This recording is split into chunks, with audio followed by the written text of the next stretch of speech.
Insurance. This lesson looks at the most common business uses of life insurance. Insured buy-sell agreements. A buy-sell agreement is one in which the co-owners of a business legally agree to buy the business interest of any owner who dies or becomes permanently disabled. The intent is to enable the small business or partnership to continue operating after the loss of an owner. There are two types of buy-sell agreements. Cross-purchase agreements. Entity purchase agreements. The type of agreement chosen determines who purchases the deceased owner's interest in the business, the other owners or the business itself. Key point. While a buy-sell agreement creates an obligation for the sale and purchase of a deceased owner's share of the business, it does not provide the funding. Because it provides a lump sum of money precisely when needed, life insurance is the ideal product for funding a buy-sell agreement.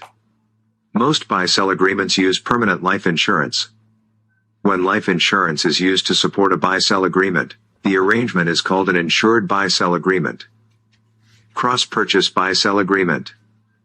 A cross-purchase buy-sell agreement is a contract between individual partners or shareholders, owners. The business itself is not a party to it. In this type of plan, the owners agree to buy the interest of any owner who dies.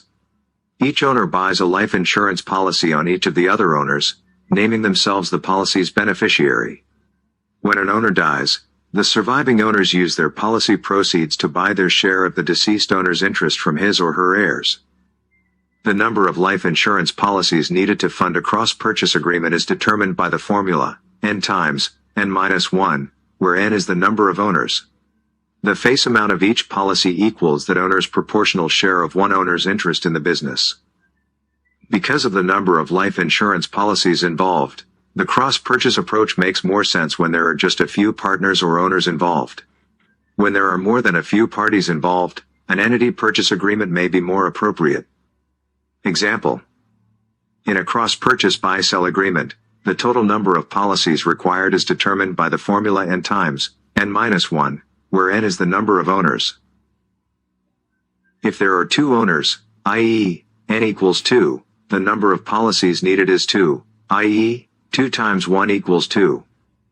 If there are 3 owners, the number of policies needed is 6, i.e., 3 times 2 equals 6. If there are 4 owners, the number of policies needed is 12, i.e., 4 times 3 equals 12. Entity purchase buy-sell agreement. An entity purchase buy-sell agreement is one in which the business itself is a party to the agreement. Upon the death of an owner, the business buys his or her interest in the business. The business entity can be a partnership or a close corporation. If the business is a close corporation, the buyout agreement is also called a stock redemption agreement. If life insurance is used to fund an entity plan, then the business buys, owns, and pays the premiums for a policy on each owner. If there are 5 owners, then 5 policies are purchased. The face amount of each policy represents the value of that insured's interest in the business. When an owner dies, the policy's proceeds are paid to the business, which uses that money to buy the deceased owner's share of the business from his or her heirs. Key person insurance. Key person life insurance coverage is another common business use of life insurance. Here, a business applies for, owns, and is the beneficiary of a policy covering a key employee.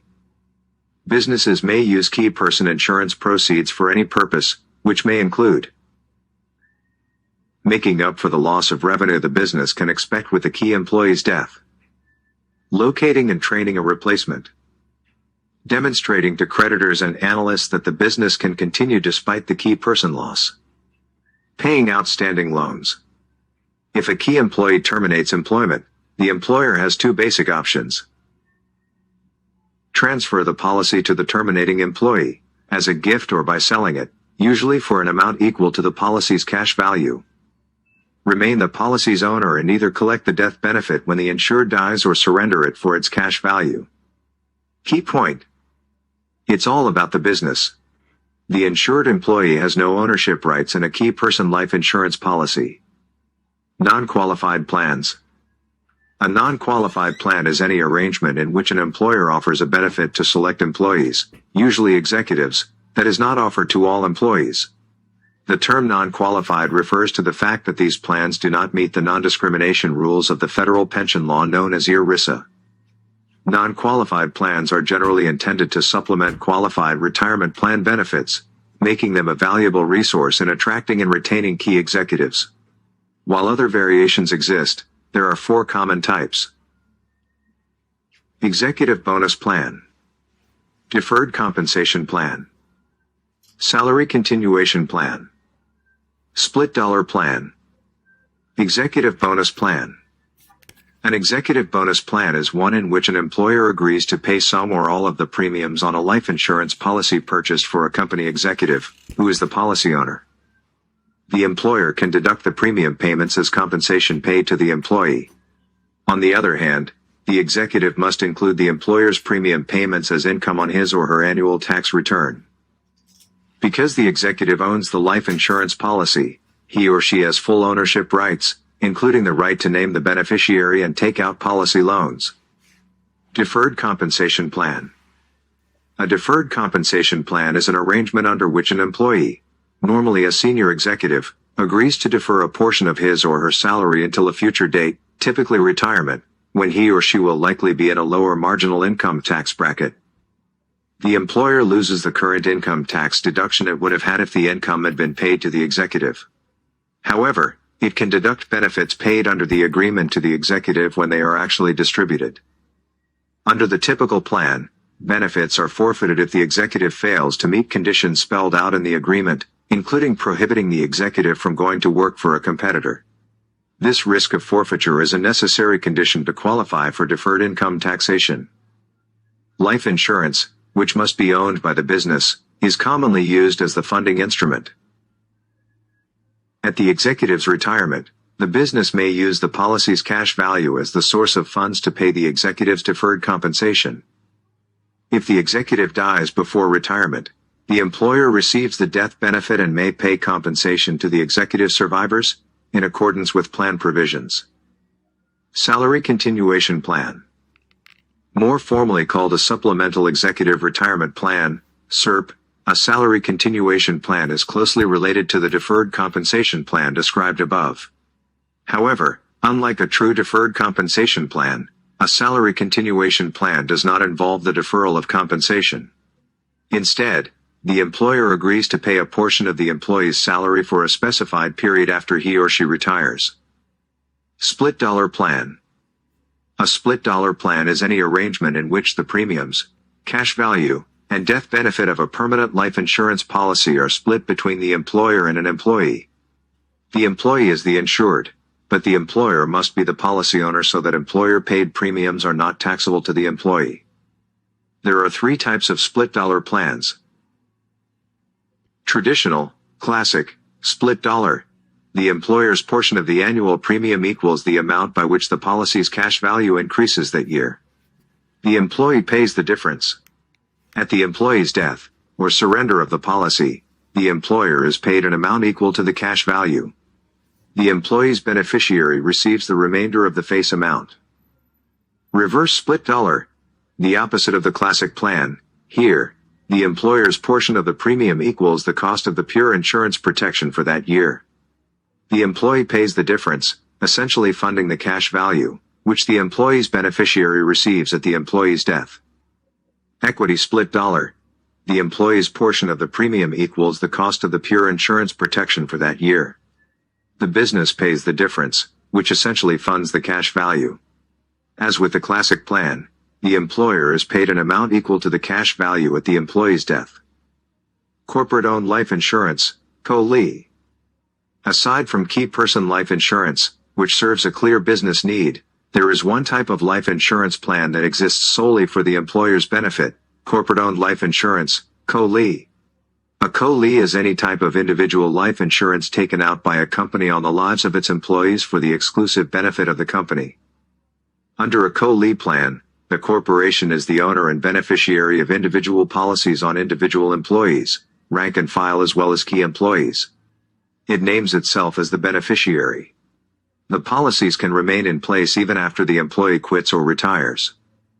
A number of states have outlawed COLI plans if the employee is not notified and does not consent to the coverage. As a result, their popularity has fallen in recent years. For your review. With a cross-purchase buy-sell agreement, each owner buys life insurance on the lives of the other owners and names himself or herself the policy's beneficiary. This approach makes more sense when there are just a few partners or owners involved.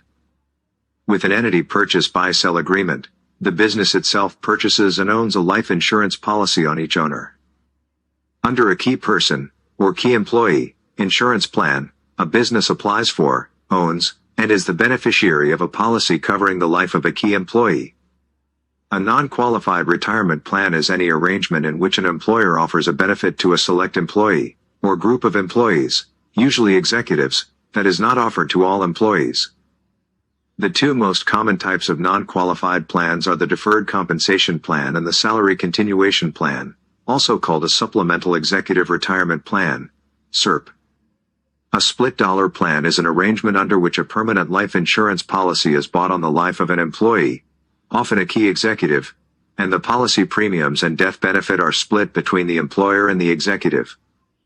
A COLI is any type of individual life insurance taken out by a company on the lives of its employees for the exclusive benefit of the company.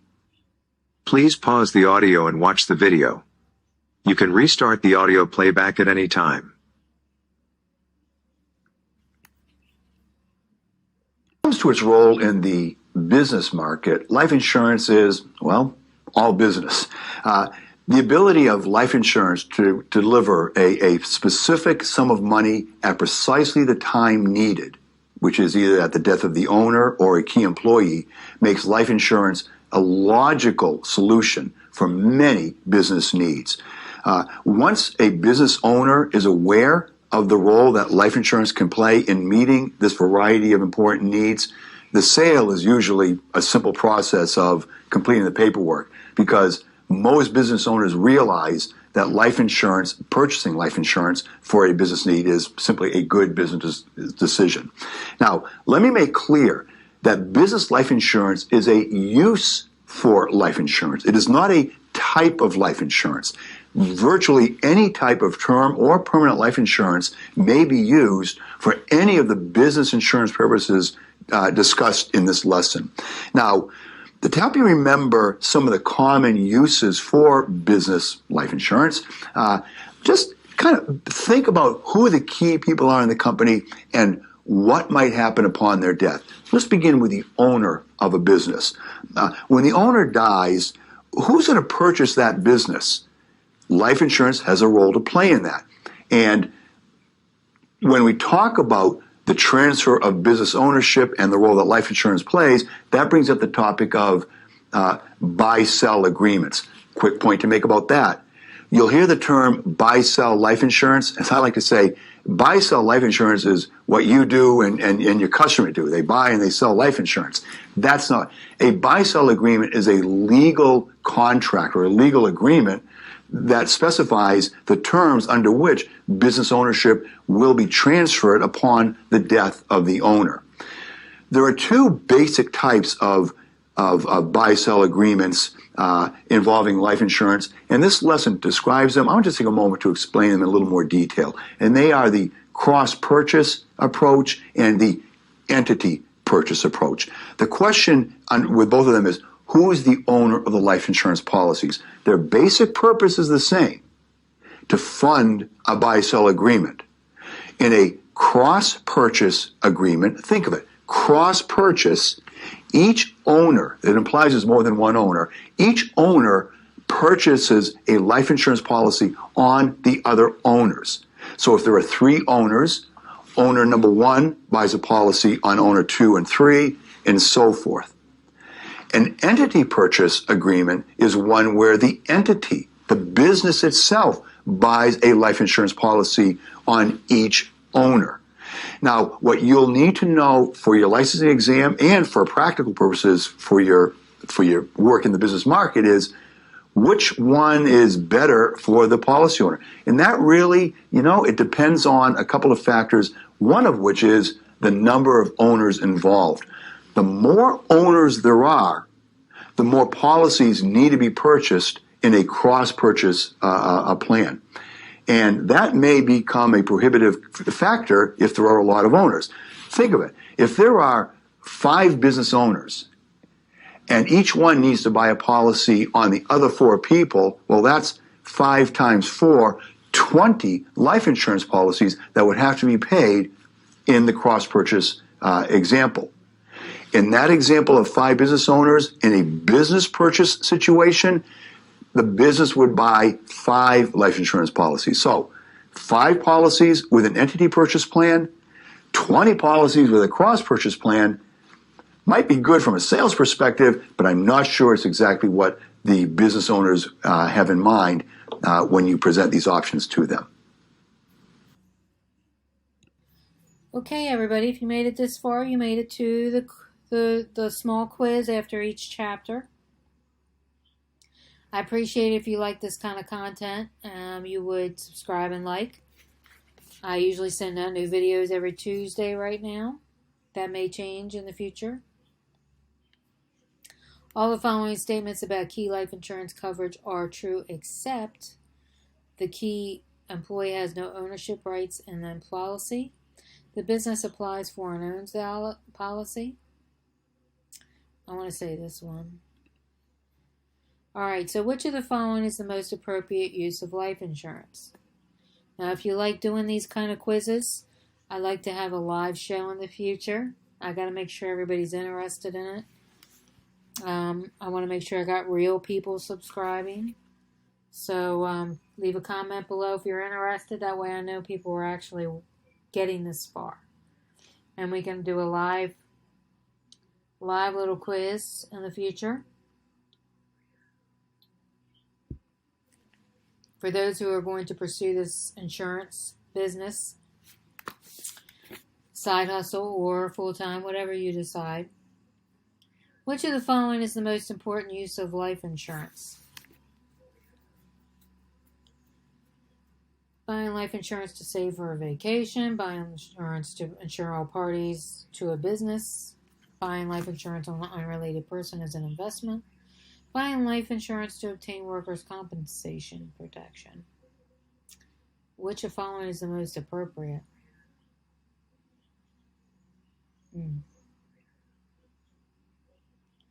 To insure all parties. I'll say this one. Which of the following statements is true regarding an insured executive bonus plan?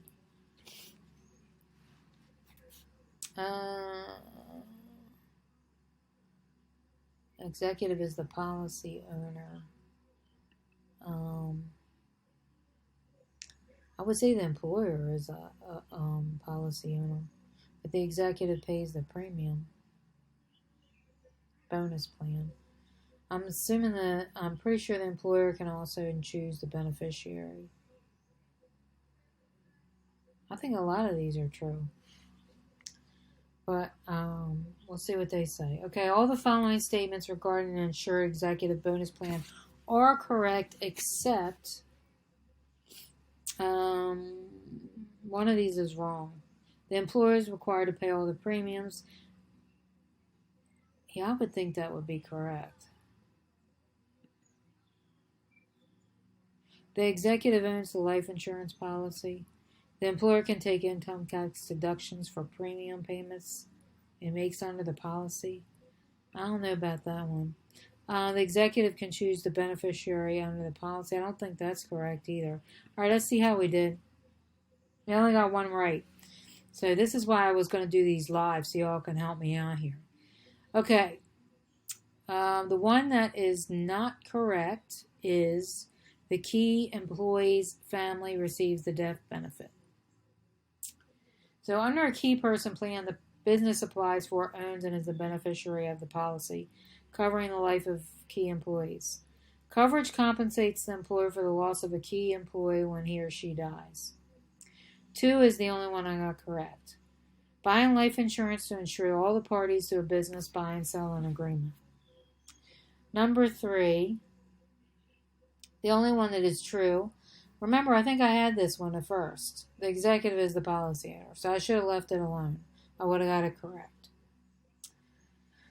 All right, so the executive is the policy owner, and they can designate whoever the beneficiary is. All right?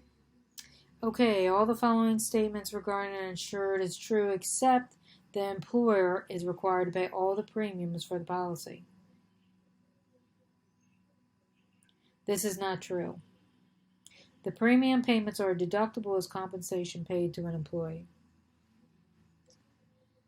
All of these are correct except this one. The employer is not required to pay all the premiums for the policy.